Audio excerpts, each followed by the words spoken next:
So is the president really on the same page finally with his team, or should we look for him and them on the next season of Intervention? With me now, former CIA officer and host of the Buck Sexton Show, it's Buck Sexton. Hey, Buck. Hey, Guy. How you doing? I'm well. All right, so just jump ball here. What do you make of this whole contretemps back and forth over the last 48 hours? Total tempest in a teapot, mountain out of a molehill, not a big deal, Guy. I mean, you can look at this in a few different ways. First of all, as somebody who worked in the CIA during the Bush and then part of the Obama administration, the same people that you're seeing right now on the Democrat side who are, oh my gosh, how could he ever question the intelligence community?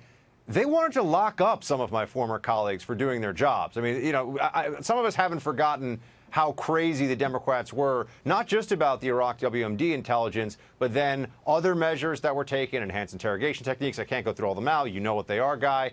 But the Democrats were making fun of the intelligence community, saying that it was inept, cumbersome, too expensive, all the rest of it. Now, all of a sudden, they're beyond reproach. And now we have to also understand that this is not information, or rather intelligence, so much as it is assessments based on intelligence. These assessments, I used to help write them. They bring together a whole lot of different people on a vast array of issues. It's watered down stuff to begin with because it's unclassified. Obviously, that's why you and I got to read it today.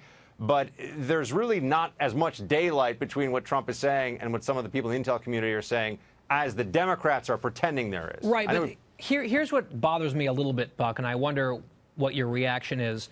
He has this meeting in the Oval Office, and he comes out and he says, oh, actually, everything's fine. This is the media's fault. They mischaracterized things. Whether that's true or not, shouldn't the president do his homework before he goes on Twitter and dumps all over his own intelligence people if, in fact, they didn't have that type of daylight between them?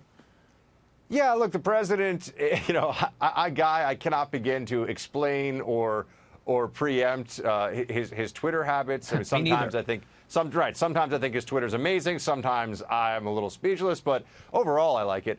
And as to how he interacts with both the intel community and obviously these Democrats on this issue, you know, he's trying to sell his positions, which is different than what the intel community is doing. You know, it's up to him to come up with the strategy. I mean, on an issue like North Korea, yes, North Korea is locked in effectively a nuclear stalemate situation with the rest of the world.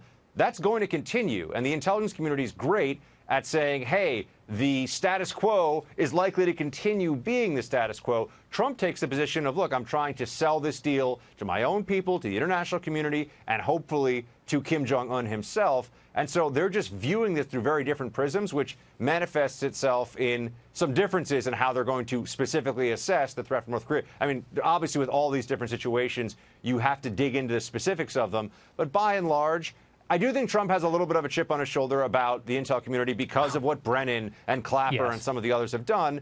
This wasn't his finest moment, but it also wasn't a problem. And Schumer and Pelosi, I mean, they're just hacks on the national security. Oh, we love the intelligence community so much thing. It's a joke. I think Schumer's glasses slipped even farther down his nose briefly as he was stunned by what the president said. Very briefly, Buck, so one of the gotchas I've heard out of this whole issue is that none of them mentioned national security and the border, which is a big focus of the president. But I feel like you can separate geopolitical threats from a crisis at the border that does still have a national security component, right?